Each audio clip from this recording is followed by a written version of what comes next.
ವ್ಯಂಜನಗಳು ಅಪೂರ್ಣ 34.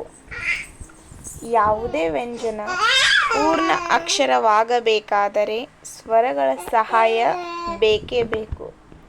ವ್ಯಂಜನಗಳಲ್ಲಿ 2 ವಿಧ. ಒಂದು ವರ್ಗೀಯ ವ್ಯಂಜನ, ಅವು 25. 2 ಅವರ್ಗೀಯ ವ್ಯಂಜನ, ಅವು 9. ಒಟ್ಟು 34. ಒಂದನೇದು ವರ್ಗೀಯ ವ್ಯಂಜನ 25. ಕಕಾರದಿಂದ ಮಕಾರದವರೆಗಿನ ಒಟ್ಟು 25 ಅಕ್ಷರಗಳನ್ನು ವರ್ಗೀಯ ವ್ಯಂಜನಗಳೆನ್ನುವರು. ಅವುಗಳು ಖ, ಖ, ಘ, ಘ, ಞ ಕಂಠ್ಯ ವ್ಯಂಜನಾಕ್ಷರಗಳು ಎಂದು ಕರೀತಾರೆ. ಇವಕ್ಕೆ ಛ, ಛ, ಝ, ಝ, ಞ ತಾಲವ್ಯ ವ್ಯಂಜನಾಕ್ಷರಗಳು ಎಂದು ಕರೀತಾರೆ. ದವಡೆ ಸಹಾಯದಿಂದ ಠ, ಠ, ಢ, ಢ, ಣ ಮೂರ್ಧನ್ಯ ವ್ಯಂಜನಾಕ್ಷರಗಳು ಎಂದು ಕರೆಯುತ್ತಾರೆ. ಮೂಗಿನ ಸಹಾಯದಿಂದ ಥ, ಥ, ದ, ಧ, ನ ದಂತ್ಯ ವ್ಯಂಜನಾಕ್ಷರಗಳು.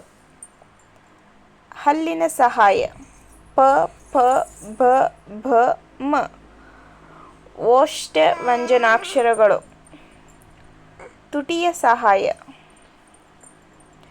ವರ್ಗೀಯ ವ್ಯಂಜನದ ಮೊದಲ ಮತ್ತು ಮೂರನೇ ಅಕ್ಷರವನ್ನು ಅಲ್ಪಪ್ರಾಣ ಮತ್ತು ಎರಡನೇ ಮತ್ತು ನಾಲ್ಕನೇ ಅಕ್ಷರಗಳನ್ನು ಮಹಾಪ್ರಾಣ ಹಾಗೂ ಕೊನೆಯ ಅಕ್ಷರಗಳನ್ನು ಅನುನಾಸಿಕಗಳೆಂತಲೂ ಕರೆಯುತ್ತಾರೆ.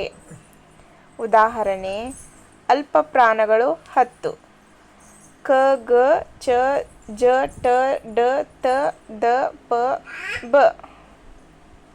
ಮಹಾಪ್ರಾಣಗಳು 10: ಖ, ಘ, ಛ, ಜ, ಠ, ಡ, ಥ, ದ, ಪ, ಭ.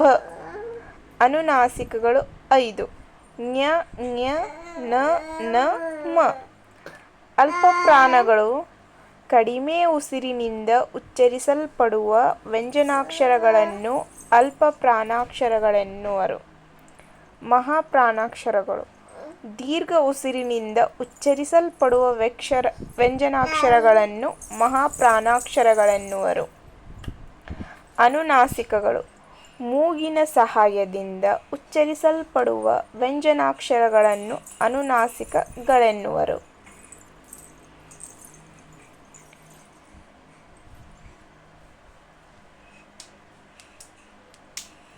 ಉದಾಹರಣೆ: ಕ, ಚ, ಟ, ತ, ಪ ಅಘೋಷ ವ್ಯಂಜನಾಕ್ಷರಗಳು ಎನ್ನುವರು.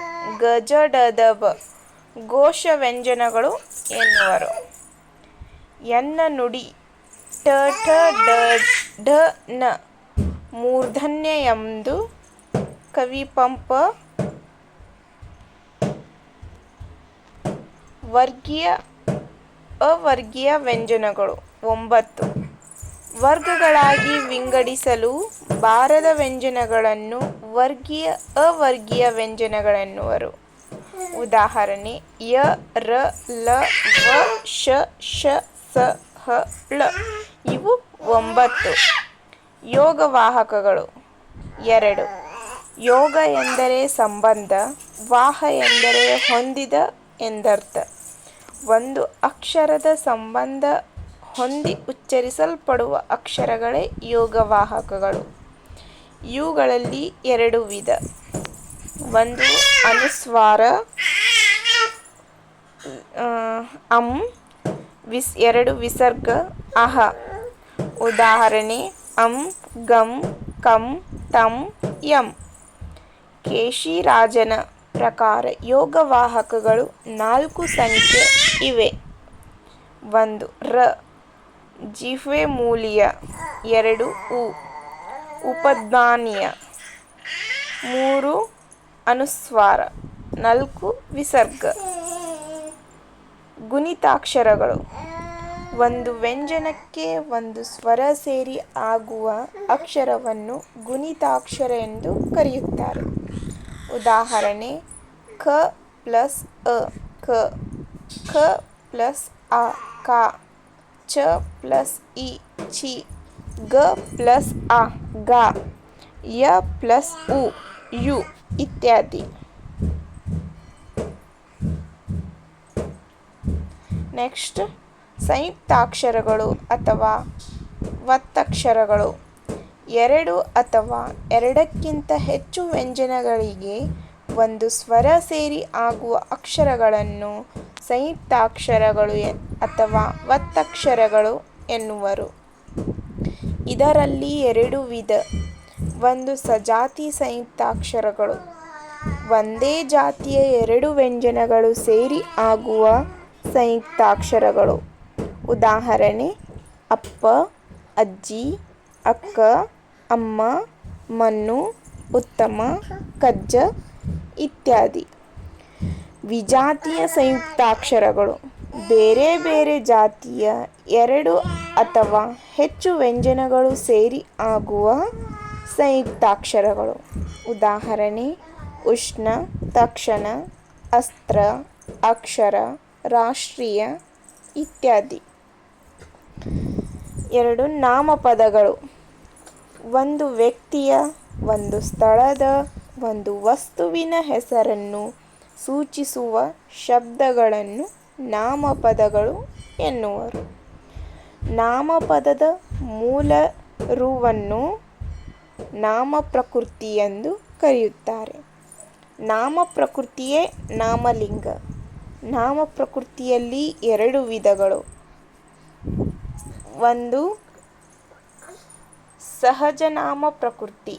ಉದಾಹರಣೆ ರಾಮ, ಹುಡುಗ, ನದಿ, ಅರಮನೆ, ಮರ, ಮಳೆ.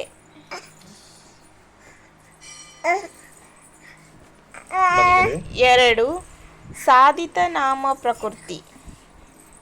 ಉದಾಹರಣೆ ಒಕ್ಕನ್ನ, ಹೆಬ್ಬಾಗಿಲು, ದೊಡ್ಡ ಮರ, ಚಳಿಗಾಲ, ಮಳೆಗಾಲ ಇತ್ಯಾದಿ. ನಾಮಪದದ ಪ್ರಕಾರಗಳು ಅಥವಾ ನಾಮವಾಚಕಗಳು 8 ಬಗೆ ಇವೆ. ಒಂದು ವಸ್ತುವಾಚಕಗಳು, 2 ಗುಣವಾಚಕಗಳು, 3 ಸಂಖ್ಯಾವಾಚಕಗಳು, 4 ಸಂಖ್ಯೆಯ ವಾಚಕಗಳು, 5 ಭಾವನಾಮಗಳು.